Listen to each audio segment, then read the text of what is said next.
Nabi dan para sahabat belajar la ilaha illallah, baru setelah 13 tahun di Madinah muncul ayat-ayat syariat. Syariat umroh, syariat haji, syariat puasa, syariat tilawah, syariat hijab. Sehingga ketika ayat hijab turun, perempuan-perempuan yang sudah belajar la ilaha illallah selama beberapa tahun tidak lagi sulit untuk menerapkannya. Begitu ayat hijab turun dibacakan oleh Nabi di dalam masjid, semua sahabat-sahabat mendengar itu dengan sangat perhatian. Lalu mereka semuanya pamitan, ya Rasulullah kami ingin pulang. Ngapain pulang? Mau ngasih tahu ke istri-istri kami supaya berhijab. Emang kamu punya istri? Oh iya ya, enggak. Ada yang jomblo berharap punya istri, terus ngasih tahu ke siapa yang jomblo-jomblo? Itulah kasihannya ya. Enggak bisa ngasih tahu ke kakaknya, adeknya, apalah siapalah, mantannya mungkin. Pulang ngasih tahu ke istri-istri mereka, saudari-saudari mereka, putri-putri mereka, dan perempuan yang mendengar ayat ini dibacakan langsung menutup kepala mereka dengan benda apapun yang ada di tangannya, mau jemuran, mau baskom, mau apa, pokoknya pegang apa, tutup langsung. Hijab. Kenapa? Ini perintah Allah. Gak mungkin Allah memerintahkan kita sesuatu kecuali ada kebaikan di dalamnya. Itu aja pertimbangannya, la ilaha illallah. Bukan kenapa? Kan lebih nyaman gak pakai hijab, kan ini kan itu. Enggak, satu aja alasannya. Alasan la ilaha illallah. Kalau ini perintah Allah, sami'na wa ata'na.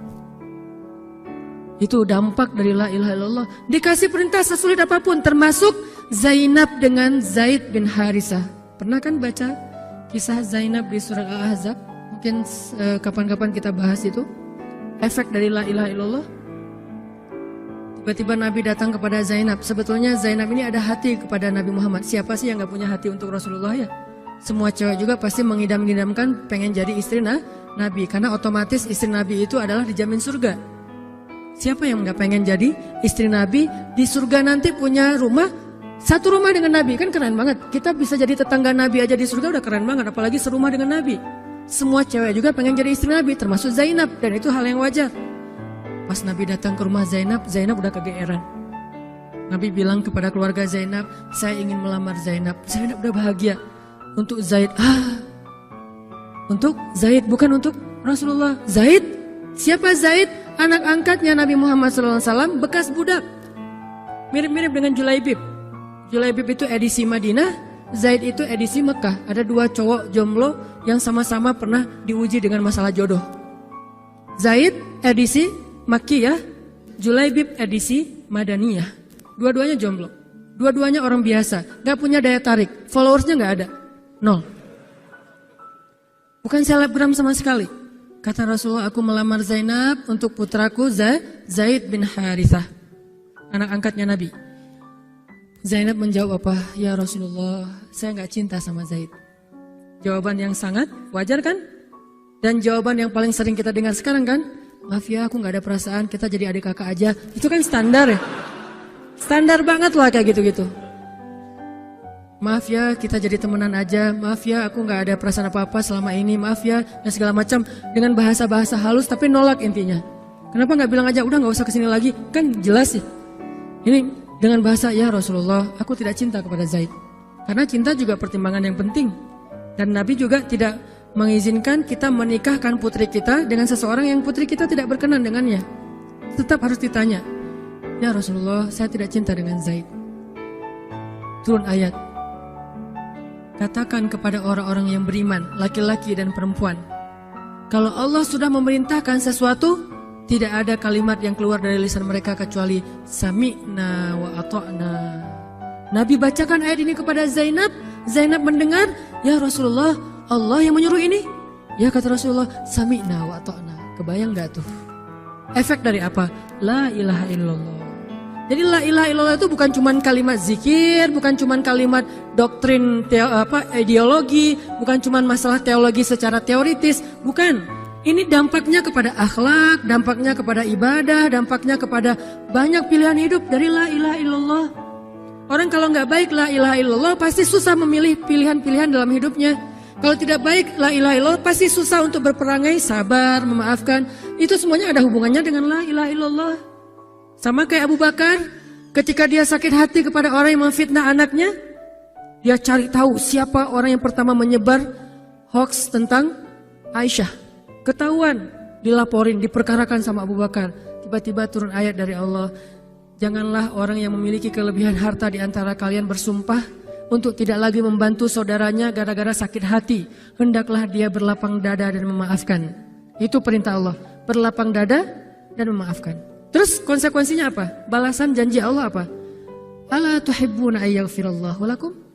Tidakkah kamu suka jika Allah memaafkan juga kesalahan-kesalahan kamu? Jadi deal-dealannya dengan Allah, bukan dengan makhluk. Enak aja saya maafin dia, untung di dia, rugi di saya. Enggak. Kalau kita transaksinya dengan makhluk, kita rugi. Tapi kalau kita transaksinya dengan Allah, kita untung. Libatkan Allah dalam urusan kita. Dan ini gak mungkin kita lakukan kalau gak baik. La ilaha illallahnya. Allah nawarin kepada Abu Bakar, ala tuhibbuna ayyaghfirallahu lakum? Tadinya Abu Bakar kesel banget sama tuh cowok. Terus turun ayat ini, wal ya'fu wal yasfahu, hendaklah dia memaafkan dan berlapang dada. Abu Bakar berat. Tiba-tiba Allah katakan, ala tuhibbun ayyaghfirallahu lakum? Bala ya Rob. Kata Abu Bakar, tentu ya Allah, kalau gitu saya akan maafkan demi supaya Allah memaafkan kesalahan saya. La ilaha illallah. Zainab, sami'na wa ata'na. Ya udah, saya terima Zaid ya Rasulullah. Alhamdulillah. Datang Nabi ke Zaid, Zaid mau nggak nikah sama Zainab? Sebetulnya mau banget, tapi nggak pede. Zaid takut Zainab nanti jadi terpaksa menikah dengan Zaid, jadi nggak nyaman. Zaid juga nggak mau menyulitkan Zainab. Ya Rasulullah, saya nggak pantas untuk Zainab. Kata Zaid. Dibacakan lagi ayat ini. Ya Zaid, ini perintah Allah. Oh gitu ya Rasulullah. Sami'na wa ata'na. Buat Zaid sih gampang lah ya. Udah ada legalisasi ini dari Allah. Kalau gitu, ini bukan saya ya Rasulullah yang mau ya. Allah kan yang nyuruh. Nah, saya emang nggak mau maksa gitu ya. Tapi kalau Allah yang nyuruh, ya udah, apalagi saya nggak punya pilihan dong gitu. Padahal Zainab, siapa sih yang gak mau cowok sama Zainab? Nikahlah Zainab dengan Zaid. Dan yang menjadi semacam khutbah nikahnya adalah Rasulullah SAW. Kebayang gak Zainab tuh punya hati ke Rasul, tapi Rasul yang mengkhutbahi nikah Zainab dengan orang yang Zainab gak cintai. Kebayang gak perasaan Zainab tuh? Ketika akad nikah, Nabi jadi saksi. Saya terima, kata Zaid, nikahnya Zainab binti Jahsy dan segala macam. Zainab, kebayang gak ada Nabi di situ? Lalu setelah selesai akad nikah ditanya kepada Nabi, sah ya Rasulullah? Sah. Dan Nabi juga gak mau mempersulit. Gak sah. Kenapa? Harusnya sama saya. Enggak. Nabi orangnya fair. Nabi orangnya bijaksana. Orangnya dewasa. Gak kayak kita. Kita tuh bahaya banget jadi saksi kalau jadi mantan. Pasti gak sah. Dan Nabi gak gitu. Sah langsung di kali pertama. Kebayang Nabi memberi nasihat kepada Zainab, nasihat kepada Zaid. Zainab, aduh kenapa bukan Nabi, kenapa Zaid? Tapi apa? La ilaha illallah. Allah gak nyuruh sesuatu kecuali ada kebaikan di dalamnya. Percaya banget. Itu la ilaha illallah. Udah percaya banget. Zainab yakin, ini perintah Allah, ya sudah saya lakukan. Walaupun bukan dengan Nabi. Padahal saya pengennya dengan Nabi. Kebayang gak sih pengen sama seseorang yang kita cintai banget, malah orang itu yang menjodohkan kita dengan orang yang kita gak pernah kebayangin. Amit-amit. Jangan dia ya Allah, jangan dia, dia. Kan berat tuh. Yang saya sering cerita, jangan saya. Pokoknya jangan Hanan. Hanan. Kenapa kok begitu? Karena dia bilang jangan saya bilang yang dia ya Allah. Akhirnya kita adu-aduan doa. Ya Ustadz, masa dilawan ya? Doanya lebih panjang, lebih sujudnya apa segala macam. Akhirnya jadi. Gak kebayang tuh buat Zainab. Kalau Zaid sih mungkin kebayang lah ya. Gimana happynya Zaid menikah dengan seorang cewek yang semua orang Mekah pengen nikahin dia. Tapi kalau Zainab, itu hari-hari yang sangat berat. Malam pertama gak kebayang buat Zainab. Zaid. Begitu Zaid datang, assalamualaikum Zainab. Gimana tuh? Ini kalau kita lihat dari angle manusia ya. Karena Zainab juga manusia. Tapi semua emosional subjektif manusia redam dengan iman la ilaha illallah. Harapannya cuma satu, pasti ada kebaikan di sini. Pasti ada kebaikan di sini. Walaupun gak kebayang kebaikannya apa, pokoknya ada aja. La ilaha illallah. Nikah Zainab sama Zaid. Cekcok selama 1 tahun, gak pernah akur. Pulang kerja rame, berangkat kerja rame, pagi rame, sore rame. Gak cocok aja tuh Zainab sama Zaid. Berkali-kali datang berdua sama ke Rasulullah, ya Rasulullah nasihati kami. Udah dinasihati pulang rame lagi, di mobil aja berdua rame, macet apa segala. Ya udah nikmati aja, rame gara-gara macet. Terus aja kayak gitu. Pokoknya selama 1 tahun mereka sering percekcokan rumah tangga. Jadi kalau kita ngelihat ada keluarga yang mungkin baru menikah kemudian bercerai, jangan menjudge mereka. Karena menikah itu ibadah, perintah Allah. Itu lebih baik daripada tidak menikah tetapi sudah melakukan banyak perbuatan dosa. Walaupun akhirnya nauzubillah ada hal-hal di luar dugaan, maka la'allahu khair, mudah-mudahan ada kebaikan. Mereka berani menikah muda aja kita harus acungkan jempol. Mereka berani menikah muda aja kita harus respect. Kan saya sering bilang no judgment, respect to other kan. Berani mengambil keputusan menikah muda, baru berhijrah udah langsung menikah. Itu bukti dari iman. Kenapa kita menjudge seolah-olah kita lebih baik dari dia? Emangnya kita berani melakukan hal yang mereka lakukan? Gak berani buktinya. Berarti dia lebih baik daripada kita. Walaupun kesudahannya, kalau mereka bercerai setelah menikah baru beberapa lama, ada yang lebih soleh dari mereka juga bercerai baru setahun menikah. Zainab dengan Zaid, dua-duanya dijamin surga. Dua-duanya dijamin surga. Pernikahan mereka cuma bertahan setahun.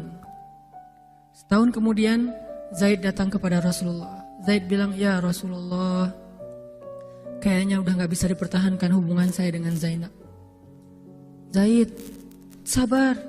Rasul ketika Zaid mau datang sebetulnya udah dapat bocoran dari Allah.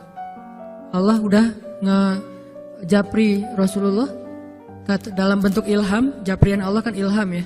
Japrian kita kan WA, itu juga habis kuota gak kebaca-baca. Kalau japrian Allah ke Rasul ilham. Ilhamnya apa? Kalau nanti Zaid datang, nanti baca di surat Al-Ahzab.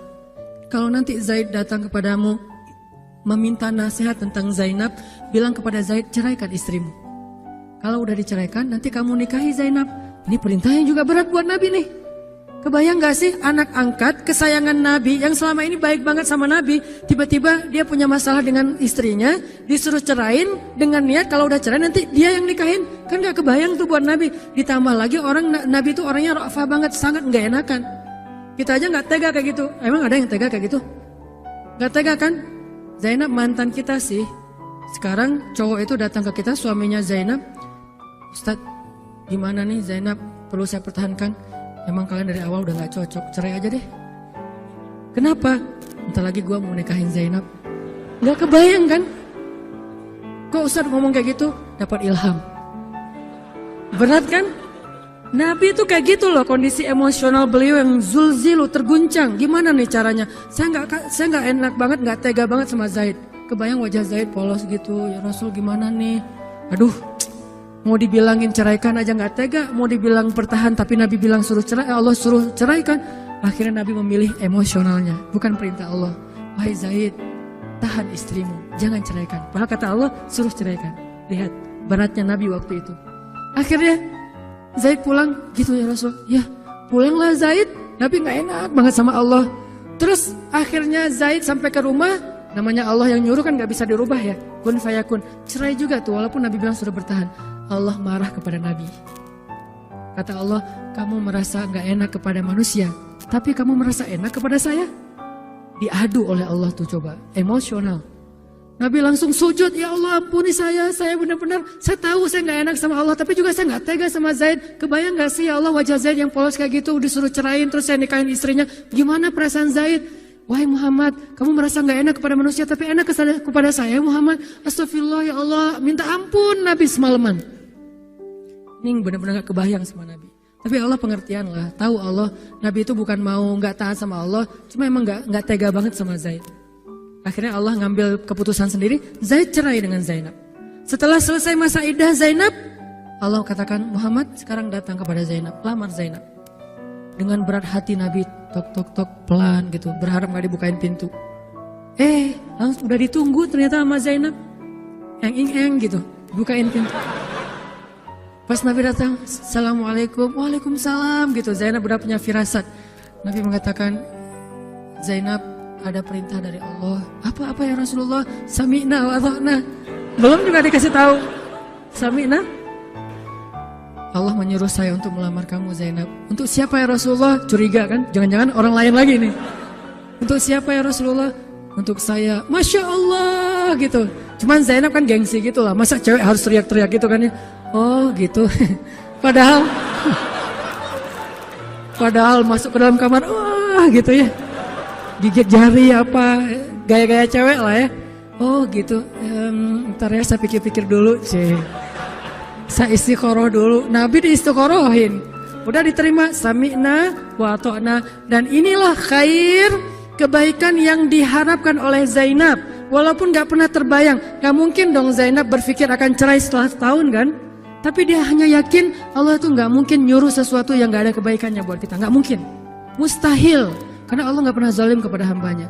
Kenapa Allah kok muter-muter dulu kayak gitu? Allah pengen lihat Zainab itu menikahi Muhammad karena Allah atau karena dirinya sendiri. Kalau karena Allah, coba yang selain Muhammad berani nggak? Ternyata berani. Karena itu dia menjadi layak untuk Muhammad. Kalau dia nggak menerima Zaid, mungkin Zainab tidak akan pernah jadi istri Nabi karena tidak layak. La'allahu khair. Ini buah dari la ilaha illallah. Begitu juga yang masih culun-culun, yang mungkin badannya belum kebentuk, yang jerawatan misalnya kayak gitu, tiba-tiba memimpin pasukan militer yang jumlahnya ribuan, yang barisan pertamanya kibarus sahabah, sahabat-sahabat senior, as-sabiqun al-awwalun minal muhajirin wal ansor. Termasuk siapa di dalamnya? Abu Bakar dan Umar. Kebayang nggak tuh? Memimpin pasukan yang di belakangnya itu Abu Bakar dan Umar. Maju, Abu Bakar dan Umar, ya, maju. Usama, kebayang Usama yang nyuruh. Abu Bakar, segaya. Umar maju. Zaid, anaknya Zaid. Tapi tidak ada yang bisa membantah. Kenapa? Itu wasiat Nabi sebelum wafat. Aku perintahkan kalian untuk dipimpin oleh Usamah bin Zaid. Karena dia adalah anak muda yang luar biasa. Itu hadiah Allah untuk Zaid. Karena dulu mau menikahi Zainab walaupun hatinya sebetulnya tidak mau. La'allahu khair, la ilaha illallah. Masing-masing dikasih kebaikan dengan cara-cara yang berbeda.